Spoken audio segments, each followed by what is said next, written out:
कालू कौवा और गोरी कौवी सब देख रहे थे। अजी, आज तो जंगल में बड़ी शांति है।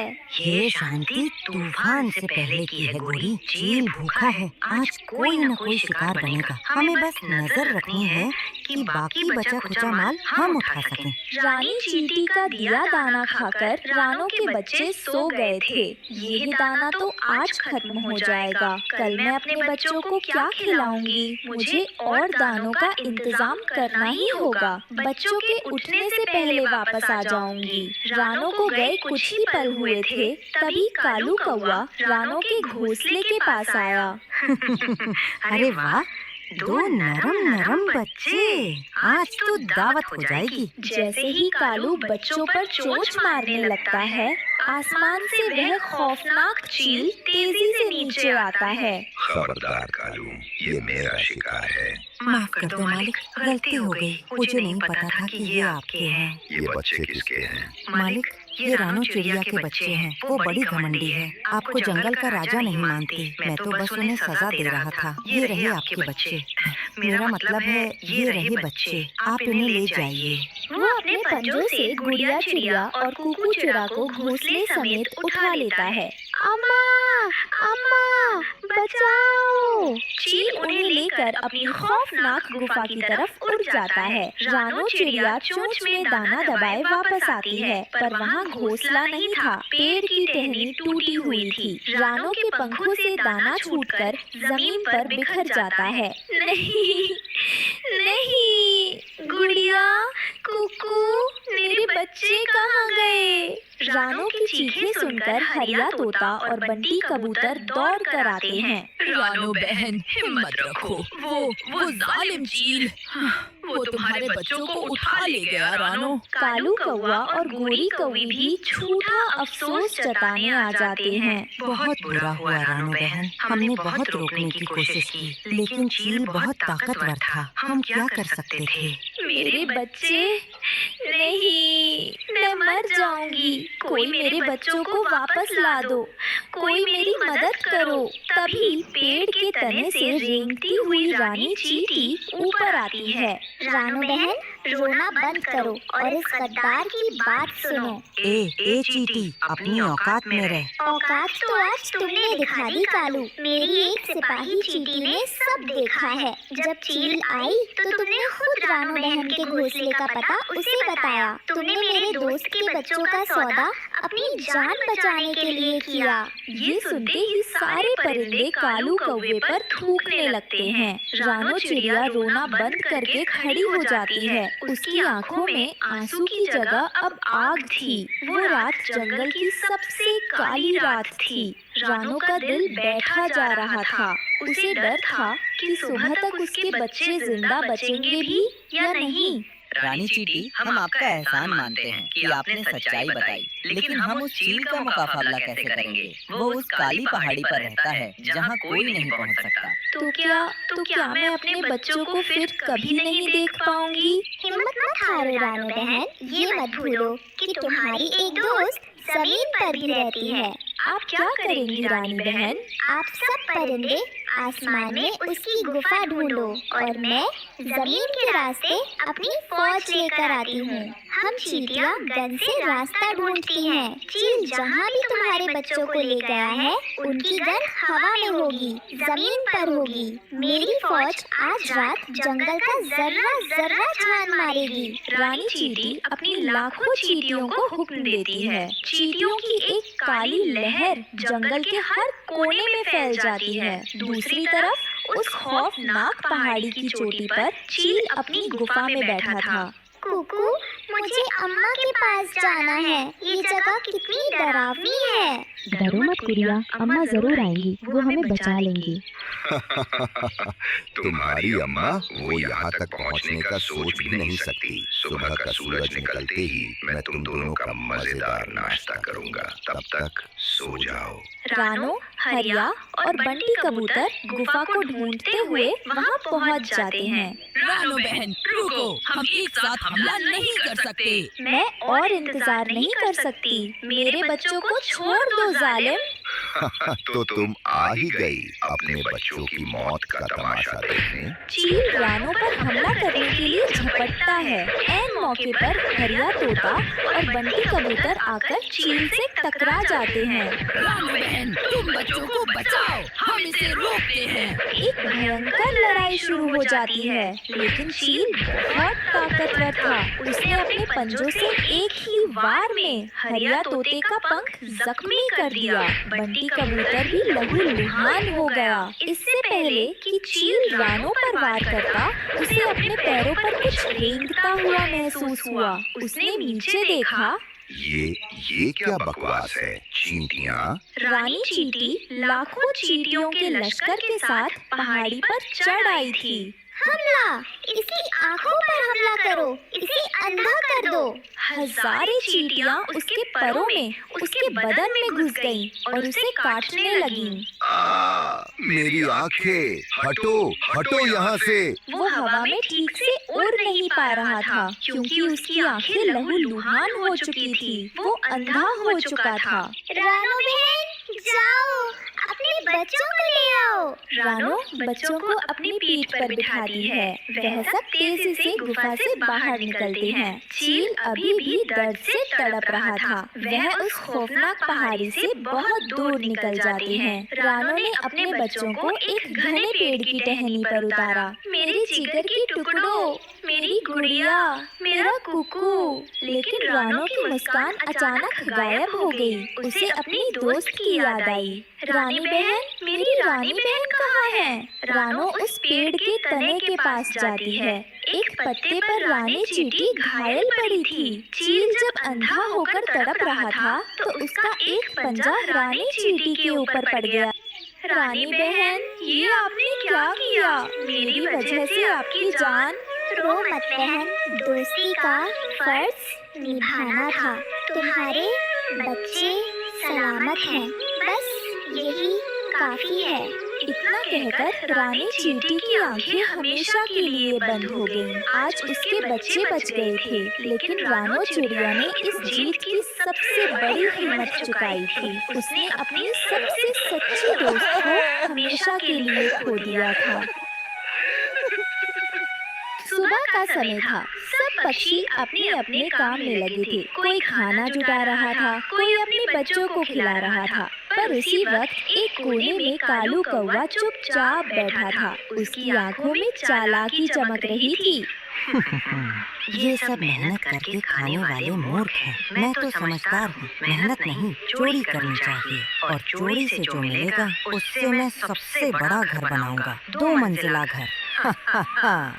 इतना कहकर कालू उड़ता है और सबसे पहले जाता है मिट्ठू तोते के घर। अरे हरियाली, जरा देखना ना, मैंने जो लाल मिर्च सुखाने रखी थी, वो कितनी अच्छी खुशबू दे रही है। कल बाजार में बेचेंगे तो दाना पानी मिल जाएगा। जैसे ही तोता और हरियाली घर के अंदर जाते हैं, कालू धीरे से आता है और मिर्च की पूरी थाली उठा लेता है।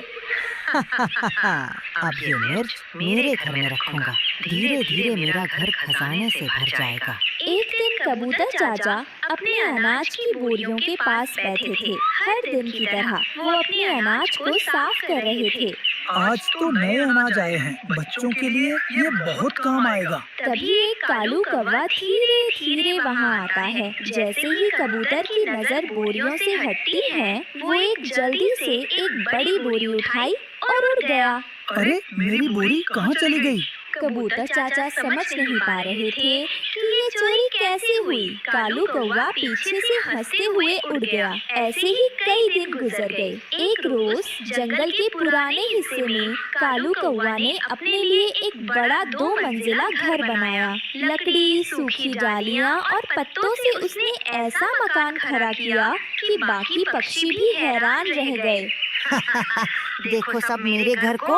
अब मैं जंगल का सबसे बड़ा और अमीर पंछी लग रहा हूँ। लेकिन अमीरी का मजा तब आएगा जब सबके पास खाने को ना हो और मेरे पास ढेरों दाना हो। घर बनाने के बाद कालू कौवा की नजर अब रानो के खाने पर थी। एक दिन रानो चिड़िया अपनी छोटी टोकरी में ताजा फल और कुछ अनाज लेकर जंगल में घर लौट रही थी। वो खुश थी कि बच्चों को आज अच्छा खाना मिलेगा। चलो बच्चों, आज ये अनाज और फल तुम्हारे लिए।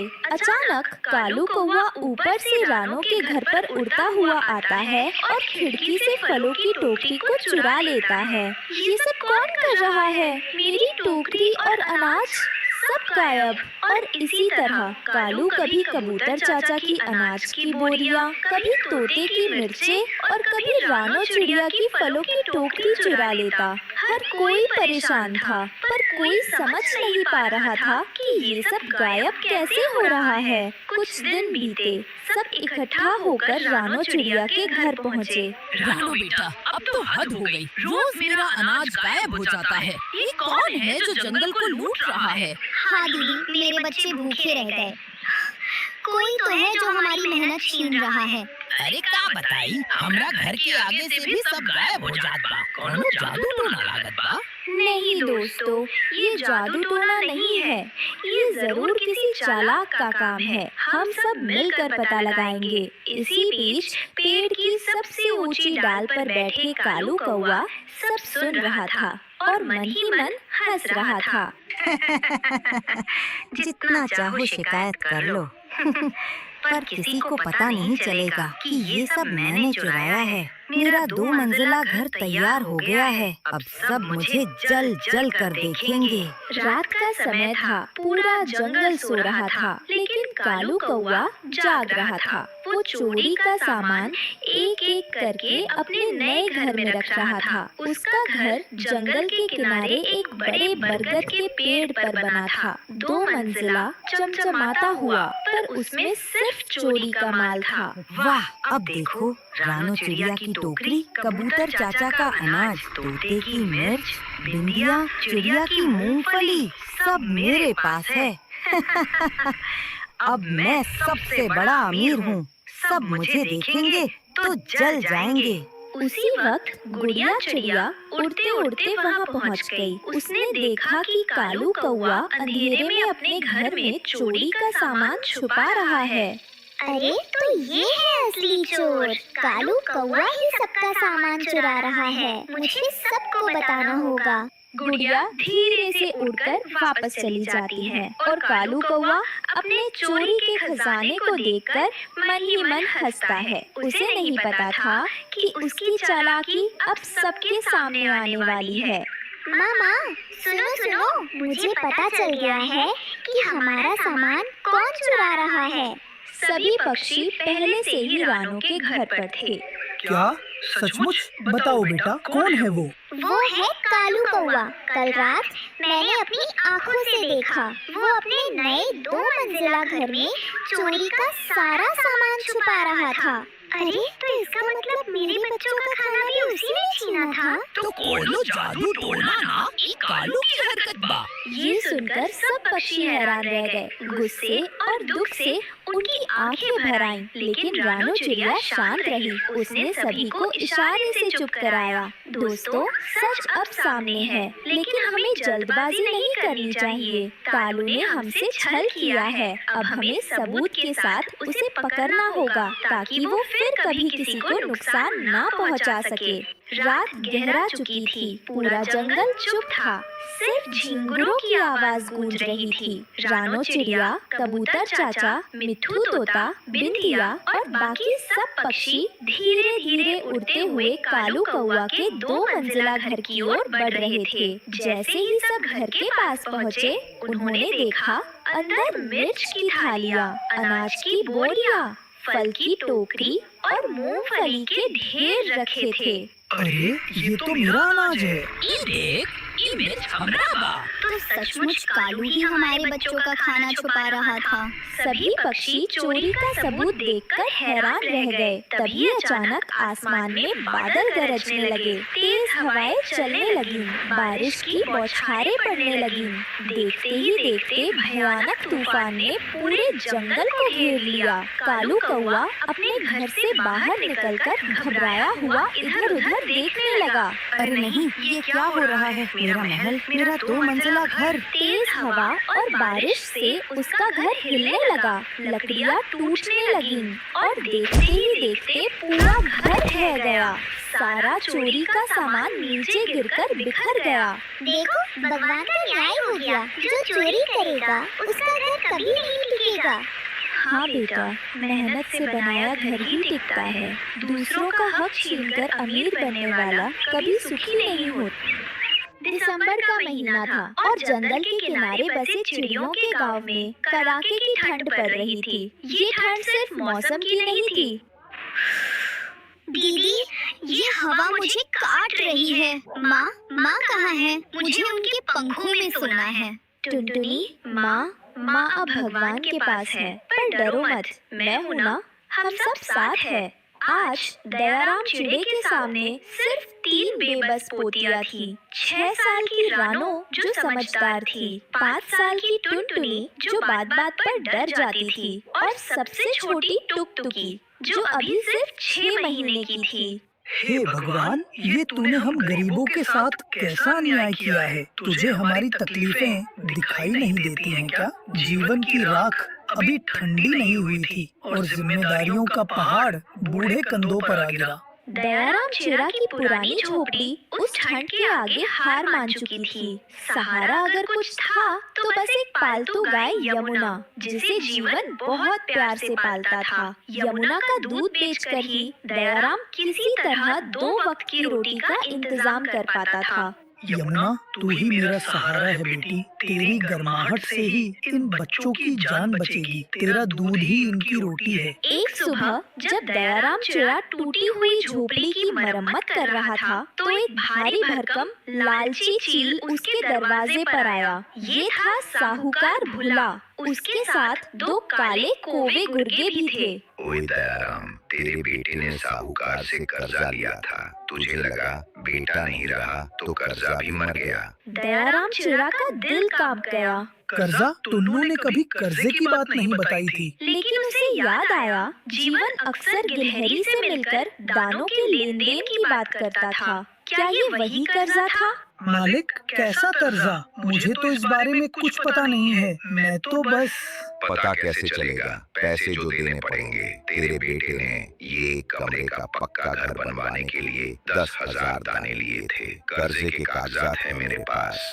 रानो जो घर के अंदर बैठी थी, डर से सिकुड़ गई। उसके नन्हे दिमाग में सवाल उठा, क्या ये घर जिसकी दीवारें उन्हें थोड़ी सी गर्माहट दे रही थी, सचमुच उनका नहीं था? मालिक, आप तो जानते ही हैं कि बेटे और बहू के जाने के बाद इन तीनों पोतियों की जिम्मेदारी मेरे बूढ़े कंधों पर आ गई है। दूध बेचकर भी 2 वक्त की रोटी का जुगाड़ नहीं हो पा रहा है। सर्दियाँ गुजर जाने दो मालिक, मैं आपकी एक पाई चुका दूंगा। क्यों? सर्दियाँ बीतने के बाद तेरी लॉटरी लगेगी क्या? मुझे मेरे पैसे अभी चाहिए, नहीं तो तुझे ये घर छोड़ना पड़ेगा। दयाराम ने बहुत विनती की। रानो रोने लगी, टुनटुनी और टुकटुकी चीख पड़े, लेकिन साहूकार पर कोई असर नहीं हुआ। उस निर्दयी चील के लिए दया और इंसानियत शब्द बेमानी थे। उसने अपने गुर्गों को आदेश दिया। कौवों ने झोपड़ी के अंदर से सारा सामान बाहर फेंक दिया। पड़ोसी बंटी कबूतर और उसकी पत्नी बबली कबूतरी, जो डाल से ये सब देख रहे थे,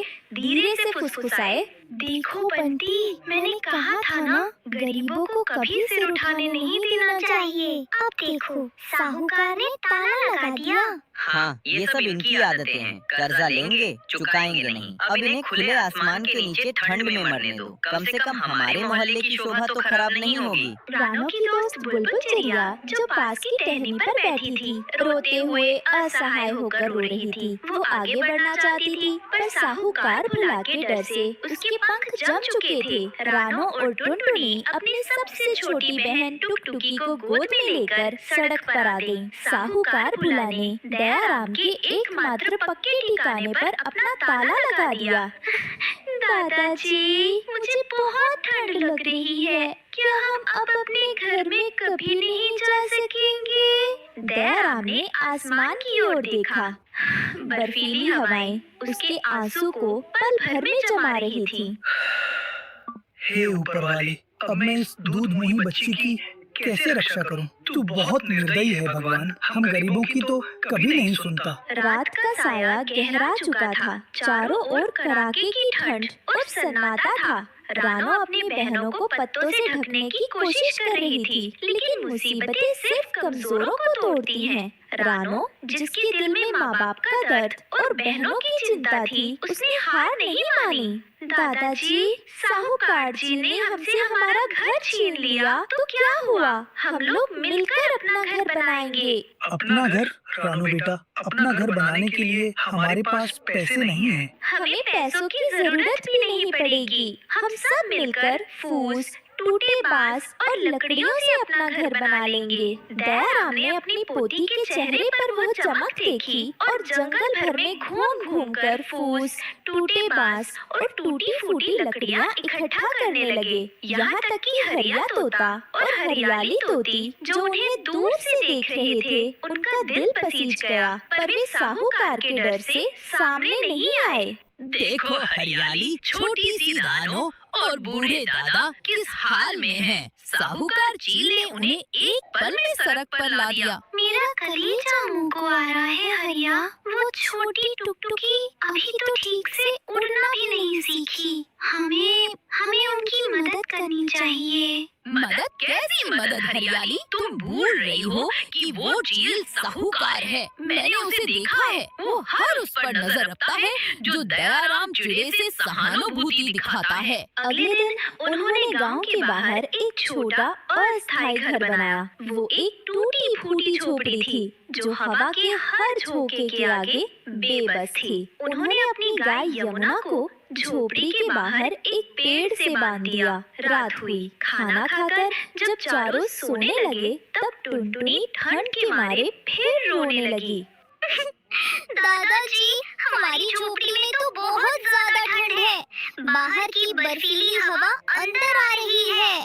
मुझे लग रहा है मेरी जान चली जाएगी। सुबह हुई, रानो ने अपनी आंखें खोली और उसकी नजर यमुना गाय पर पड़ी। यमुना बाहर खड़ी थी और उसके पास गोबर का एक बड़ा ढेर था। और फिर अपनी ठंडी हवादार झोपड़ी को उसके नन्हे दिमाग में एक विचार कौन था, एक ऐसा विचार जो उनकी गरीबी का सबसे बड़ा हथियार बनने वाला था। दादाजी, दादाजी, हमें मिल गया, ठंड का इलाज मिल गया। क्या मिल गया मेरी बच्ची? हमारी यमुना जो गोबर देती है ना, वो हमारे बड़े काम की है। उस गोबर से हम अपनी फूस की झोपड़ी को चारों तरफ से ढक देंगे और हम अपने घर को गोबर का घर बना देंगे। इससे बर्फीली हवा अंदर नहीं आएगी। तूने तो कमाल कर दिया मेरी बच्ची।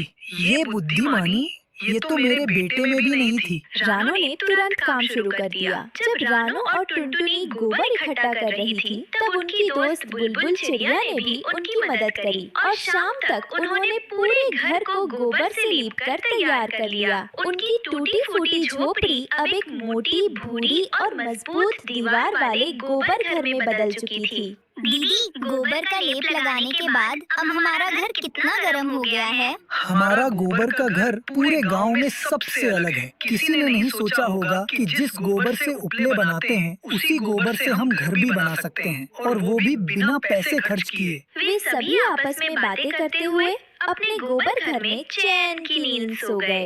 ये थी रानो चिड़िया की पहली जीत, बुद्धिमानी की जीत, साधनों की जीत और आत्मसम्मान की जीत। लेकिन कहानी यहाँ खत्म नहीं होती, क्योंकि अब उन्हें अपने इस नए अनोखे घर की रक्षा करनी थी।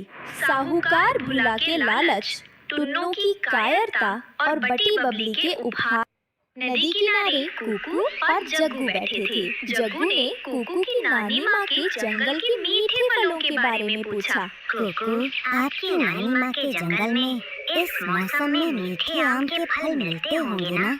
जरूर, पिछली बार मैं अपनी माँ के साथ गया था। मुझे जंगल का रास्ता अच्छे से याद है। क्या हम अकेले जा सकते हैं? अगर हम बिना बताए गए तो माँ बहुत परेशान होंगी। अरे तुम चिंता मत करो, हम शाम होने से पहले लौट आएंगे। माँ को पता भी नहीं चलेगा। और इस तरह दोनों बच्चे बिना किसी को बताए नानी माँ के जंगल की ओर उड़ चले। जैसे ही शाम होने लगी और जंगल घना हुआ, कुकू और जग्गू को एहसास हुआ कि वे रास्ता भटक गए हैं। जग्गू, सब पेड़ एक जैसे क्यों लग रहे हैं? मुझे तो लग रहा था कि हम उस तरफ से आए थे। कुकू, मुझे भी रास्ता याद नहीं आ रहा है। आप कह रहे थे कि आपको सब याद है। अब क्या होगा? मुझे माफ करना जग्गू, मेरा आत्मविश्वास बहुत कच्चा था। हम भटक गए हैं। हम खो गए तो हम वापसी का रास्ता कभी नहीं पता कर पाएंगे। डर के मारे दोनों बच्चे जोर जोर से रोने लगे। रानो चिड़िया का घोंसला।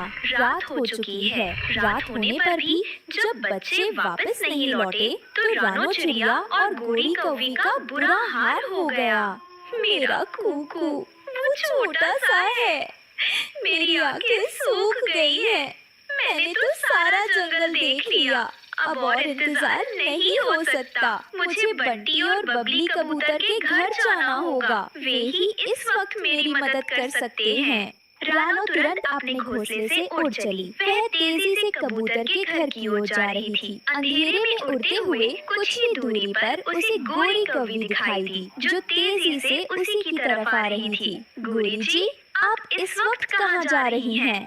रानो जी, मैं आपके पास ही आ रही थी। मेरा कलेजा फट रहा है। जग्गू अभी तक घर वापस नहीं आया है। आप शांत हो जाइए गोरी जी। यह समय खुद को दोष देने का नहीं है। हमारे बच्चे खतरे में हैं। मैंने कबूतर जी के घर जाने का सोचा है। हमें उन्हें सब बताना होगा। चलिए, हम दोनों साथ चलते हैं। रानो और गोरी दोनों उड़कर बंटी कबूतर के घोंसले पर पहुँचे। बबली, मेरा कुकू, वह छोटा सा है। मेरी आंखें सूख गई हैं। मैंने तो सारा जंगल देख लिया।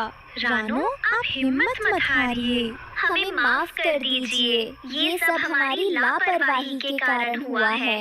मैंने उन दोनों को साथ जाते हुए देखा था गोरी जी। अब इस पर बात नहीं। अब हमें बड़ा सोचना होगा। इतनी रात को कहाँ ढूंढें? इसका मतलब दोनों साथ हैं। अब एक पल भी इंतजार नहीं। दोनों मम्मा पक्षी बच्चों की तलाश में जुट गए। रात बहुत गहरी थी। दूसरी तरफ दोनों बच्चों की आवाज सुनकर वहाँ एक बूढ़ी बकरी आती है। छोटे पक्षियों, आप क्यों रो रहे हो? और आप तो इस जंगल के भी नहीं हो। आंटी, हम दोनों दोस्त हैं। हम मेरी नानी के घर आम खाने जा रहे थे कि रास्ता भूल गए और उड़ते उड़ते यहाँ तक पहुँच गए। बच्चों, इस जंगल में तो कोई जो कभी नहीं रहती और इससे आगे भी गहरा सागर है। आप तो बहुत दूर निकल आए। आंटी, हमने बड़ी गलती की। आंटी, हमने तो अपने घर में भी नहीं बताया था। आपके मम्मी पापा कितने परेशान होंगे। ऐसा कभी भी नहीं करते। हमेशा बड़ों को बताकर जाते हैं कहीं भी जाना हो। इस जंगल में तो खतरनाक उल्लू रहते हैं। वो तो आप जैसे छोटे पक्षियों की खोज में रहते हैं। आंटी, हमें बचा ले एक बार। हमें बचा ले। हम फिर कभी अपने घर से बिना बताए ही नहीं निकलेंगे। आप चुप कर जाओ। और आप, रात हो गई है। आप दोनों मेरे साथ मेरे घर चले। सुबह मैं देखूंगी कि हमें क्या करना है। ऐसे वो दोनों उस बूढ़ी बकरी के साथ चले जाते हैं। रानो चिड़िया और गोरी कौवी तेजी से जंगल में बच्चों को खोजने लगी। गोरी जी, हम नदी के किनारे से शुरू करते हैं। शायद वे पानी की तलाश में उधर गए हों। ठीक है रानो जी, मैं ऊंची टहनियों पर देखती हूँ। दोनों माएं एक दूसरे से दूर होती गईं और जंगल के अलग अलग हिस्सों में खोज करने लगी। बंटी कबूतर और बबली कबूतरी बाकी जंगल के जानवरों को जगाने और उनसे मदद मांगने गए। कुकू और जग्गू रात भर बूढ़ी बकरी के घर में रहे। सुबह होने पर कुकू और जग्गू दोनों जागे। आंटी, अब हम क्या करेंगे? हाँ आंटी, हमें घर जाने का रास्ता नहीं पता। बच्चों, तुम घबराओ मत। तुम बहुत दूर आ गए हो, लेकिन घबराओ मत। मेरे पास एक पुराना नक्शा है। हम देखेंगे कि तुम्हारा जंगल कहाँ है। बूढ़ी बकरी ने दीवार पर टंगा एक पुराना दूर भरा नक्शा उतारा।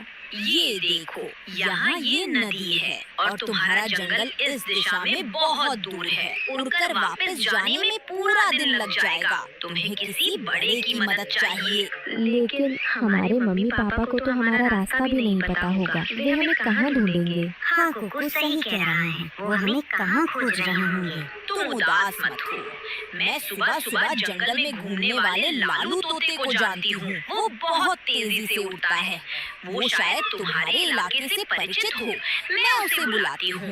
बूढ़ी बकरी तेजी से घर से बाहर निकली और लालू तोते को खोजने चली गई। लगभग उसी समय रानो और गोरी निराश होकर जंगल के बीचों बीच एक साफ जगह पर मिली। गोरी जी, मुझे लगता है अब हमें वापस जाना होगा। हम अकेले उन्हें नहीं ढूंढ सकते।